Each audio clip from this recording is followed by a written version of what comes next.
어, 그, 이번 주에는 추석 명절이 있어서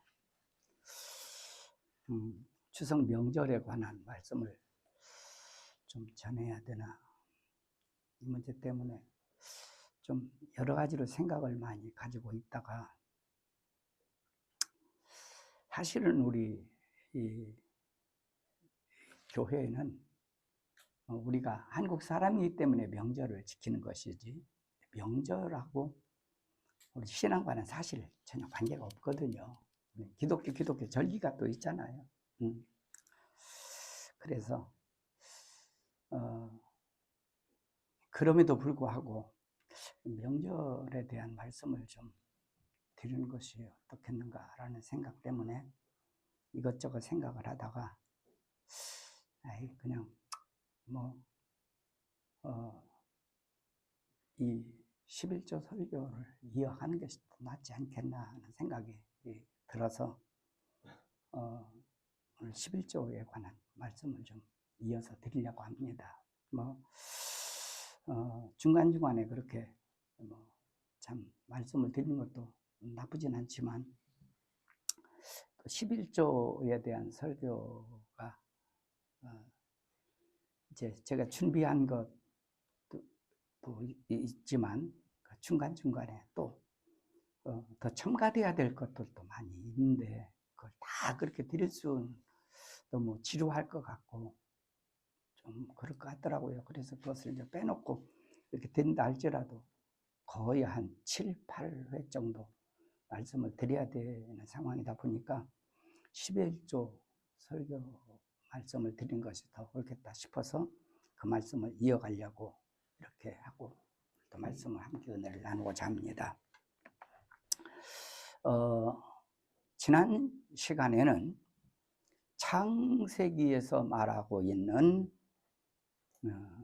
아브라함이 두 왕을 만나는 장면을 보았는데, 그 중에 아브라함과 멜기세덱이 만나서 멜기세덱은 아브라함에게 떡과 포도주를 전해 주었고, 또 떡과 포도주를 멜기세덱으로부터 받은 아브라함은 멜기세덱에게 10의 1조를 이렇게 상호 주고받는 말씀의 내용들을 함께 살펴보았지요. 같은 사건이지만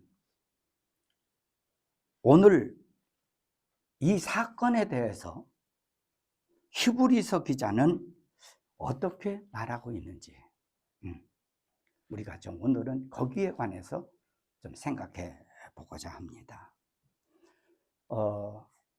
노바심에서 말씀을 드린다면,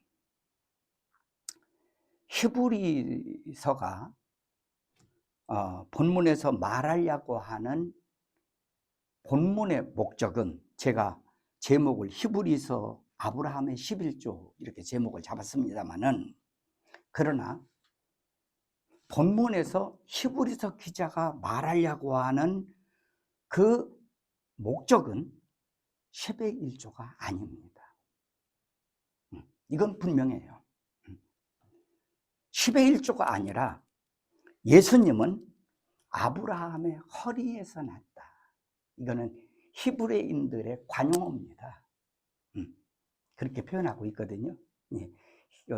이따가 또 말씀드릴 수 있으려나 모르겠습니다만은, 아브라함의 허리에서 난 레위인들, 이 말은 아브라함의 후손, 아브라함의 씨라는 얘기거든요.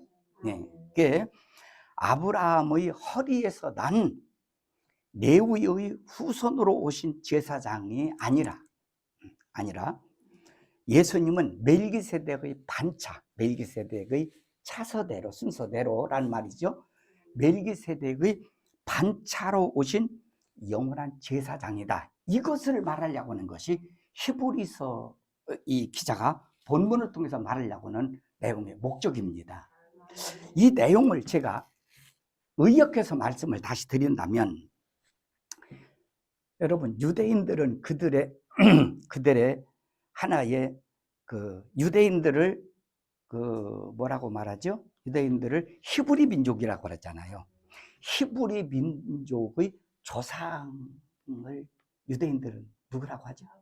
아브라함이라고 하잖아요. 아브라함. 또 다른 말로 말하면 유대인의 조상 누구죠? 유대인의 조상 아브라함이잖아요. 같은 말 아닌가요? 예. 근데 예수님은 히브리인들의 믿음의 조상, 즉 유대인들의 믿음의 조상으로 여기는 아브라함보다 훨씬 크신 분이다. 이거를 말하기 위한 것이 사실은 오늘 히브리서가 본문에서 말하려고 하는 내용의 핵심입니다. 자, 그러면 예수님은 아브라함보다 크신 분이다. 그런데 이 이야기를 하기 위해서 지금 누구와 관계를, 아브라함과 누구의 관계를 여기 하나 예를 들어 말하고 있죠? 멜기세덱. 그러면 여기에서 과연 멜기세덱이 누구냐 그 말이에요. 멜기세덱은 도대체 누구길래? 멜기세덱은 떡과 포도주? 물론 지난 시간에 말씀드렸습니다만은 떡과 포도주는 그 가나안 민족들이 먹는 그들의 생활 양식이라고 말씀드렸어요. 과연 그것으로 끝나는 것이냐 그 말이지. 네. 떡과 포도주를 아브라함에게 주었다? 과연 떡과 포도주가 이스라엘 사람들에게 무슨 의미가 있냐 그 말이에요. 아브라함에게 무슨 의미가 있냐 그 말이에요. 그리고 그것을 받은, 떡과 포도주를 받은 아브라함은 멜기세덱에게 왜 하필이면 자기가 전쟁에서 이기고 얻은 그런 소위 이제 여기 노량물이라고 했지만 전리품입니다. 전리품의 전부를 다 드려야 맞는 것인데 그것은 소돔 왕에게 주고 왜 그 중에 10분의 1만 멜기세덱에게 주었느냐는 거예요. 여기에 대해서 오늘 본문 1절에서 3절 말씀을 보면 멜기세덱이 누구인지에 대해서 설명을 합니다. 그죠? 여기에서도 보면 창세기 14장에서 설명한 내용과 같이 멜기세덱은 누구라고 그랬죠? 살렘이라는 나라의 왕이라 그랬어요. 살렘이 그 나라의 이름입니다. 살렘 왕이요. 또 1절에 보면 그는 누구라고 그랬죠? 지극히 높으신 하나님의 제사장이 돼요. 하나님의 제사장. 여러분 꼭 생각을 가져야 됩니다. 자, 그런데 뭐 다 자세하게 말씀드리긴 어렵고 제가 이제 민수기나 신명기에 다음에 나오는 그런 또 11조 얘기가 있거든요. 그때에 고대 근동 메소포타미아 지역의 당시의 역사적인 상황, 그들의 어떤 생활 풍습, 그들의 어떤 정치적이고 종교적인 어떤 그런 관습들에 대해서 좀 말씀을 드리려고 그 내용을 준비하다가 아이고 이렇다 보면은 11조가 한두 끝도 없이 길어지겠다 싶어서 그 얘기를 뺐거든요. 그래서 준비하려고 하다가 준비를 아웃라인 정했다가 그냥 그걸 지우고 말아버렸는데, 소위 이제 고대 근동 시대에는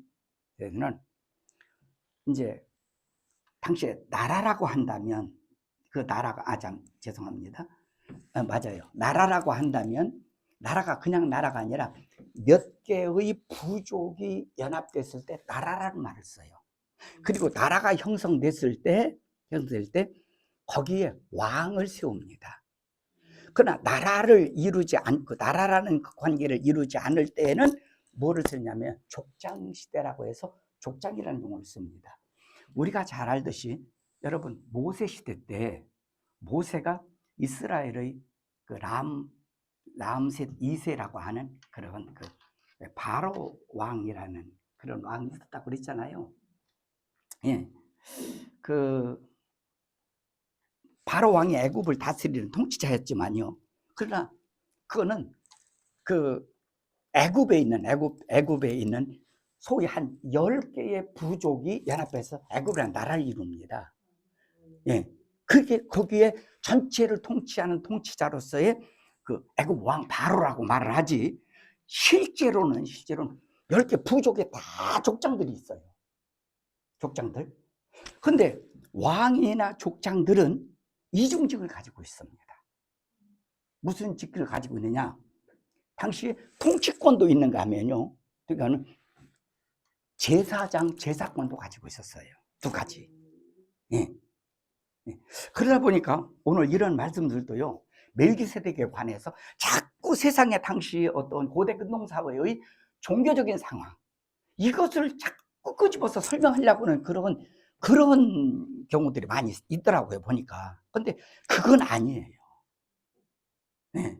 그런 상황과 성경에서 말하려고 하는 상황은 같지 않습니다. 그러니까 그런 책들을 혹시 성도들이 잘못 본다면 막 굉장히 혼돈이 많이 일어날 것 같다, 그런 생각이 많이 들더라고요. 그런 책을 보더라도 죄송한 얘기입니다만은 설교를 충분히 듣고 그런 책을 보면 도움이 되겠지만, 설교를 듣지 않고 그런 책을 먼저 보면 헷갈려요. 그렇게 되게 돼 있어요. 자, 그런 얘기는 이 정도만 하고, 어쨌든 고대 근동 시대에는요, 왕이나 족장이나 제사장은 이중직을 가진 그런 사람들이었어요. 왜 이중직을 가졌느냐? 거의가 다.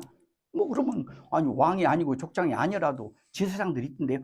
있지만 왕이 다 그 일을 하기에 힘드니까 옆에서 사이드로 세운 것 뿐이에요. 예. 그 일은 왕이 얼마든지 할 수 있는 거예요. 예. 보조자로서 제사장을 세운 것이지, 제사장 왕하고 원래 구분된 것은 사실 아니었어요. 자, 그러다 보니까 왜 왕이 되면 제사장직을 겸해서 했느냐? 왕은 신과 인간 간의 중보자 역할을 한다는 것이 고대 근동 사회의 그들의 종교관이었어요.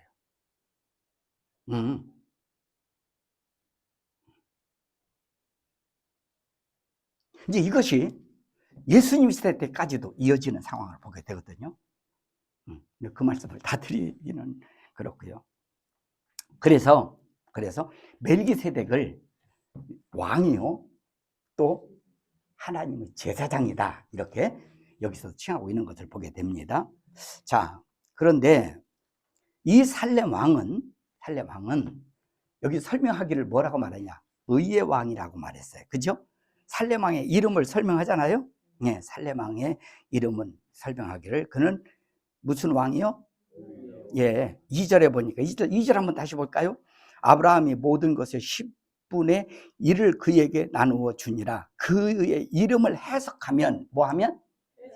예, 살렘 왕의 이름을 해석하면, 멜기세덱 해석하면, 먼저는 무슨 왕? 의의 왕이요. 또 그 다음은 지금 해석한다는 겁니다. 살렘 왕이니 곧 뭐라고요? 예, 살렘이라는 말은 샬롬이라는 말이거든요.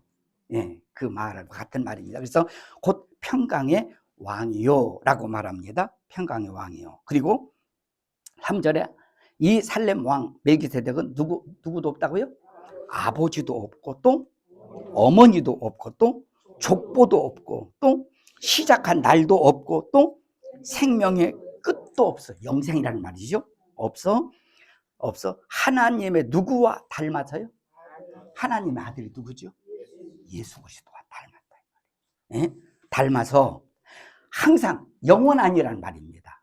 항상 영원한 살아있는 제사장으로 있는 사람이 누구라고요? 멜기세덱이다. 멜기세덱. 높아심에서 말씀드릴게요. 여러분, 여기서 우리가 예수님을 하나님의 아들이라고 할 때 요즘에 이것 때문에 논란이 많이 되고 있더라고요. 여러분, 예수님의 하나님의 아들이고 우리는 하나님 아버지라고 부르잖아요. 근데 우리는 하나님의 자녀고, 근데 우리가 하나님의 자녀고 예수님, 우리도 하나님의, 남자들은 아들이라고 그러잖아요. 예. 하나님의 자녀고 예수님도 하나님의 아들이에요. 우리는 하나님과 우리 사이의 관계는 예수님과 하나님 아버지와 관계를 같이 생각하면 안 됩니다. 즉 다시 말해서 예수님이 하나님의 아들이라는 말을 생물학적으로 보면 안 된다 그 말이에요. 자꾸 이걸 생물학적으로 따지니까 그러면 예수님 아버지가 하나님 아버지고 예수님은 하나님 아들이야. 그러면 예수님 어머니 누구야? 누구라고요? 누구란 말이야? 예? 마리아란 말이야. 이렇게 나와요. 그 생물학적인 개념으로 봐서 그래요. 그런데 오늘 여기 말씀 보세요. 여기 보면은 뭐라고 말해? 아버지도 없고, 지금 사실은 멜기세덱에 관한 얘기를 하는 것이 아니라 이 이야기는 누구냐면 예수 그리스도를 얘기한 예수 그리스도를 얘기한 것을 비유로 들어서 멜기세덱이 어떤 사람이다라는 걸 얘기하려고 하는 겁니다. 좀 말을 잘못하면 거꾸로 이렇게 이해할 수 있어요. 멜기세덱을 얘기한 것이다가 아니라, 물론 얘기 맞죠. 그러나 예수님을 위해서 이렇게 표현한 다음 닮았다고 이렇게 표현하잖아요. 다시 한번 3절 봅시다. 누구도 없다고요? 아버지도 없어요. 누가요? 하나님의 아들이. 하나님의 아들이 지금, 하나님의 아들은 아버지도 없고 뭐도 없다고요? 어머니도 없어요. 여러분 잘 아셔야 됩니다. 그 다음에 뭐도 없다고요? 족보도 없어요. 족보도 없고, 그 다음 또 시작한 날도 없어요. 또 생명의 끝도 없어요. 없어. 하나님의 아들과 닮았다라고 말하잖아요. 예? 예. 닮아서 항상 영원한 제사장으로 있느니라 라고 말씀하고 있는 것을 보게 됩니다. 자, 그러면 여러분, 지난 시간에 말씀드렸어요. 살렘이라는 나라는 도대체 어디에 있는 나라냐고 말이에요. 제가 지난 시간에 그런 말씀 드렸죠. 예루살렘이란 말은 히브리어 두 단어의 합성어로 된 그런 하나의 성의 이름이다, 또는 나라의 이름이다라고 말씀드렸어요. 하나는 이레란 말은, 예루란 말은 원래는 이레란 말이고, 살렘이라는 말은 원래는 샬롬이라는 말이거든요. 그러니까 원래 따지면은 이레 샬롬이 맞는데 이 두 단어가 연결되다 보니까 예루살렘이라는 말이 됐더라라고 말씀을 드렸어요. 자, 그래서 여기에 살렘이라는 나라는 지금 예루살렘이 아닌가. 정확한 것은 아닙니다만은 그렇게 볼 수밖에 없다라는 생각이 들어요. 그러면 여러분, 혹시나 집에 가셔서 인터넷에 찾아보셔도 나오겠지만, 살렘이라는 나라는 뭐죠? 그 여호수아 정복 이전에는 이 나라가 나오질 않아요. 딱 한 번 여기 나오고 안 나옵니다. 그리고 예루살렘이라는 용어가 여호수아 10장에서 맨 처음 시작해서 나오기 시작해요. 여호수아가 이 가나안 땅을 점령하면서 예루살렘에 대한 얘기가 나온단 말이에요. 그렇게 나오는데, 근데 어떻게 이 살렘 왕은 항상 영원한 하나님의 제사장으로 있느냐 말이에요. 그 참 이상한 것은, 여러분 보세요. 히브리인의 조상이 누구라고 그랬죠? 아브라함이라고 그랬잖아요. 아브라함이 히브리인의 시작이에요. 시작인데, 한번 물어봅시다. 멜기세덱은 히브리인인가요? 아닌가요?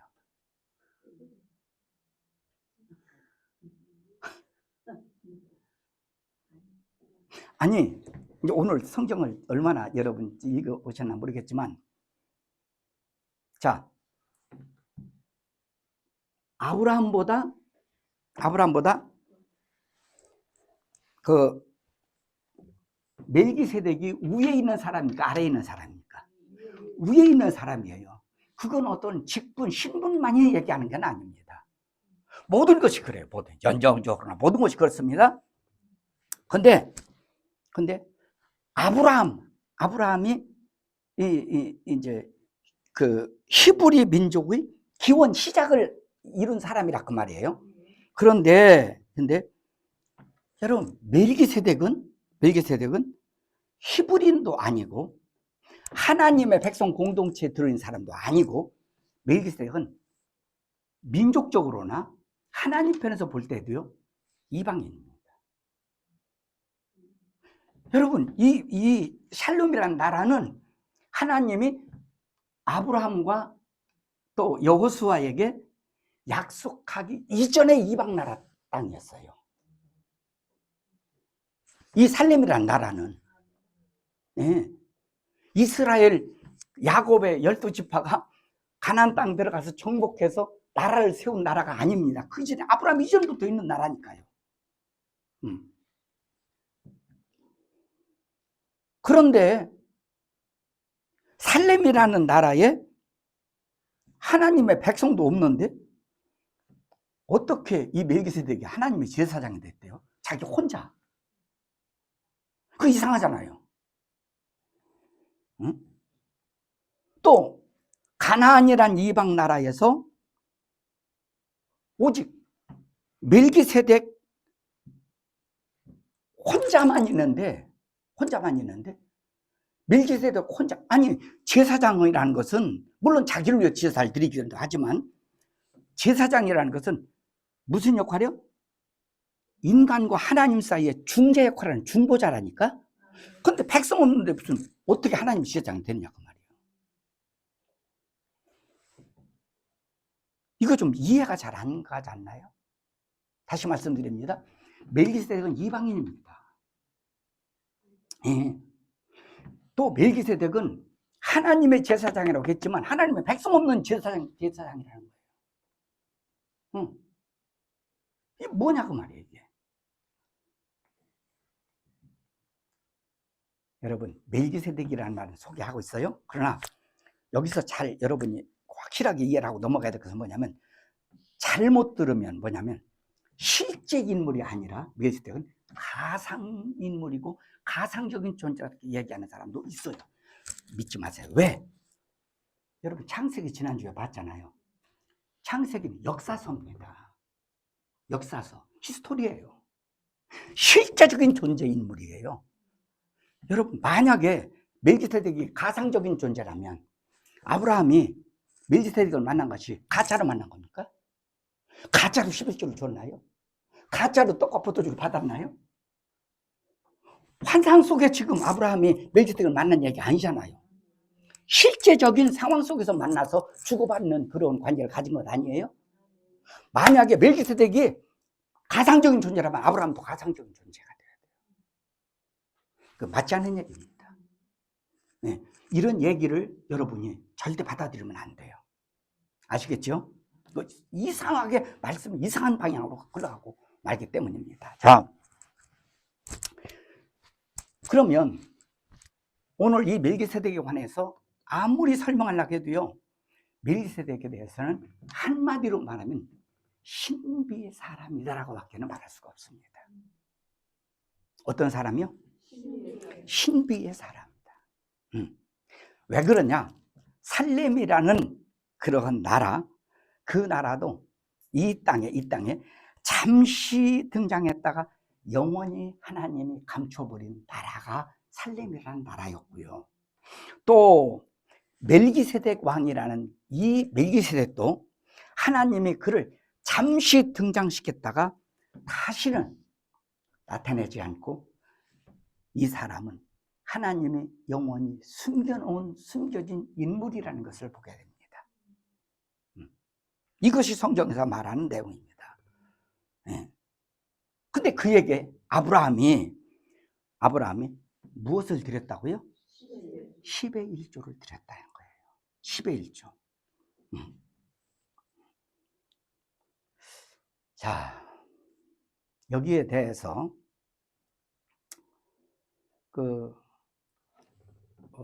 고대 근동 그 부족 사회에서의 어떤 정치적인 어떤 견해, 또 종교적인 어떤 견해에 대해서 좀 설명도 드려야 되고, 또 모세가 애굽에서 왕실에서 자랐잖아요, 그죠? 그때에 그 애굽의 왕정 시대에 대한 설명을 사실 드려야 본문이 충분히 이해가 될 수 있거든요. 왜 그러냐면, 여러분 창세기나 오늘 히브리서 여기 7장 우리가 보고 있습니다. 이 내용 같은 내용이니까. 창세기가 누가 기록한 책이죠? 모세가 기록한 책이에요. 모세는 지금 자기가 왕정 시대 때에 자기가 바로 왕 스라에서 그 왕자로 그가 자라면서 그가 본 경험들을 그대로 영적으로 담은, 물론 하나님의 계시에 의한 것이죠. 담은 내용이거든요. 그 때문에 그 설명을 참 필요로 합니다. 절대적으로 필요로 해요. 이게 자꾸 왜 왕 그러느냐, 또 전쟁에서 왜 이거 돌아올 때 이걸 했다고 그러느냐, 이게 영적 의미를 다 담고 있거든요. 네. 근데 시간 관계상 그 내용은 좀 생략하고 넘어가려고 합니다. 어쨌든 오늘 본문에서 멜기세덱은 예수 그리스도를 예표하는 상징적인 인물이라는 것만큼은 분명합니다. 자, 4절 한번 보십시다. 4절. 이 사람이 누구죠? 멜기세덱입니다. 이 사람이 얼마나 높은가를 생각해 보라. 얼마나 높은가. 예. 왜 얼마나 높다고 그러냐? 여러분 히브리서는 신약교회의 예수를 믿는 누구에게 기록한 말씀이죠? 히브리인들에게 기록한 말씀이에요. 유대인들만을 대상으로 기록한 말씀이에요. 그게 유대인들은 지금 누구를 최고로 높여요? 성이 아신데 아브라함. 지금 아브라함을 최고로 높이 지금 추대하고 있거든요. 누가복음 16장에 예수님 비유로 말씀하셨지만 부자와 나사로가 죽어서 어디에 들어갔다고 그러죠? 어디로 들어갔다고요? 아브라함 품에. 아니 천국 갔다, 하나님 아버지한테 갔다고 하지 않고 누구에게 갔다고요? 아브라함 품에 들어갔다 해요. 그만큼 히브리인들, 유대인들에게 아브라함은 하나님 다음으로 절대적인 존재다, 이렇게 여기는 사람이다. 네? 그 여기서 보세요. 이 사람이 얼마나 높은가를 생각해 보라. 조상 아브라함도 노량물 중 전리품 중에 10분의 1을 그에게 주어내라. 누구보다 높은 분이라고? 아브라함보다, 너희가 하나님 다음으로 여기는 그런 아브라함보다 지금 멜기세덱은 더 높은 분이다, 그 얘기를 하는 거 아니겠어요? 네. 뭐를 줬기 때문에? 10의 1주를 줬기 때문에. 간단하게 말씀드릴게요. 여러분, 왜 왕정시대 때, 왜 그 모세가 그 바로 왕 아래에서 살면서 보고 경험한 사실을 담을 때에 왜 이 11주 얘기를 했냐면요, 여러분, 어떤 사람이 예를 들어서 왕이 세워진단 말이에요. 왕이 오늘 대관식 한다고 그러잖아요. 왕을, 우리 대통령 취임식 한다고 그러잖아요. 왕이 세워졌을 때는요, 이유를 막론하고 고대운동 사회의 정치적인 성향과 종교적인 상황이 그랬어요. 세워지면요, 백성들이 다 뭐를 가지고 오세요? 전부 다 10의 1조를 왕한테 드려요. 신하도 10의 1조를 드려요. 그리고 또 뭐냐면 전쟁에 나가서 이기잖아요. 이기고 또 치면은 11조, 11조가 아니라 다 목숨이 끊어지고 다 죽고 다 폐쇄되고 돌아가는 상황이니까, 전쟁에서 이기고 돌아오잖아요. 전쟁 이기고 돌아올 때에 돌아왔다면 그 얻은 전리품 있잖아요. 전리품 중에 다 드리는 게 아니에요. 왕한테는 반드시 뭐를 드려요? 그러니까 여기 1절에도 뭐라고 말해요? 아브라함이 여러 나라 왕을 쳐서 죽이고 승리하고 돌아와서 멜기세덱에게 뭐를 드렸다고요? 11조 드렸다. 이게 굉장히 영적 의미가 큰 겁니다. 그러니까 그럼 왜 11조를 이렇게 중요하게 여기느냐? 여러분, 11조는요 다른 것 아니에요. 당신은 나의 왕입니다는 고백이에요. 11조는 당신은 나의 주인입니다는 고백이에요. 예. 그러니까 백성들이 다 왕의 대관식 할 때 11조를 다 드려야 되는 거예요. 예. 안 드리면 뭐냐? 당신은 나의 왕이 아니에요. 당신 나의 주인이 아니요. 이라는 말이에요. 이해 가세요? 이런 개념이라는 것을 여러분 알 수가 있어요. 네. 말라기에서도요, 말라기 선지자가 이스라엘 백성들한테 하나님 앞으로 돌아와라. 근데 하나님 앞에 왜 돌아오지 않느냐? 우린 돌아왔다. 근데 왜 어디로 돌아가라고 그러냐? 그러니까 말라기가 뭐라고 말하지? 너희가 하나님 앞에 11조를 안 드렸어. 그렇게 말해요. 다른 말로 말하면 너희가 하나님을 왕으로 삼지 않았어. 너희가 하나님을 너희 주인으로 삼지 않았어. 그 말이에요. 여러분, 요한복음을 보면, 제가 요한복음 말씀드릴 때 요한복음 1장은 예수님을 소개하는 겁니다. 예수님 누구냐 이 말이에요. 근데 예수님 별칭에 대해서 3가지 설명하고 있다고 말씀드렸어요. 예수님은 말씀이요. 예수님은 생명이고, 예? 예. 예수님은 빛이다.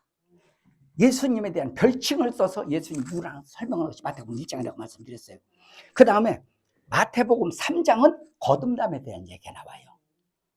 거듭났다는 말은 아노센이라는 말로서 헬라어로 위로부터 났다는 뜻이지 2번 태어났다는 뜻이란 말이 아니다라고 설명을 드렸어요. 하나님으로부터, 한 번은 부모로부터 나요. 부모로부터 났다는 것은 율법으로 났다는 얘기고, 또 한 번은 하나님으로부터. 자꾸 사람들은 거듭이라니까는요, 영어 성경에 모노게이라는 말을 써가지고 자꾸 2번씩 태어난다고 자꾸 오해를 한다니까. 아우, 난 참 답답해요. 이번에도 목사님들은 만나서 얘기했는데 자꾸 모노게인이래. 아우, 막 얘기하고 싶으면 이만큼 나오는데, 에이, 안 해. 얘기 안 해. 여러분, 그 얘기가 아닙니다. 한 번은 부모로부터 태어나고 한 번은 하늘로부터 태어나는 거예요. 완전히 달라요. 상황이 다르단 말이에요. 그런데 거듭나면 하나님 나라, 여러분, 하나님 나라 장수적 개념이 아니라 통치적인 개념입니다. 자꾸 거듭내야 천국 들어간다. 왜 그렇게 말하고 있질 않아요. 요한복음 3장 자세히 보세요. 그 말이 아닙니다. 그럼 거듭나면 다 하늘나라 봅니까? 여기서 보여요? 2번째 하늘나라 거듭내야 하나님나라 들어간다고 했어. 다 하늘나라 들어가요? 여기 거듭난 사람, 여러분 거듭 안 나서 여기 있구만. 통치적인 개념이다 그 말이야. 마태복음에서 예수님이 이 땅에 오시면 천국이 왔다고 그랬잖아요. 장소적 개념이 아니라 통치적인 개념입니다. 네. 이걸 본문에서 말하는 대로 얘기를 해야지. 왜 그걸 갖다가 단어를 이상하게 자기 가지고 있는 자기 기본적인 것도 자기 생각해서 그렇게 말을 해버리냐고요. 그런데 요한복음 3장에 보면 거듭남에 대한 얘기 하잖아요. 거듭남에 대한 얘기 하는데, 거듭난 다음에 요한복음 2장에 물이 포도주가 된 얘기가 나와야 순서는 맞거든요. 그렇게 얘기 안 해요. 2장에 가나 혼인잔치 집에 가서 예수님이 물로 포도주 만든 사건이 있잖아요. 그 얘기에 제가 말씀드렸어요. 그 얘기는 예수님이 누구시냐는 것을 설명하는 얘기입니다. 예수님은 이 집의 주인이시다 그 말이에요. 그 얘기는 그 다음에 거듭난 얘기가 나와요.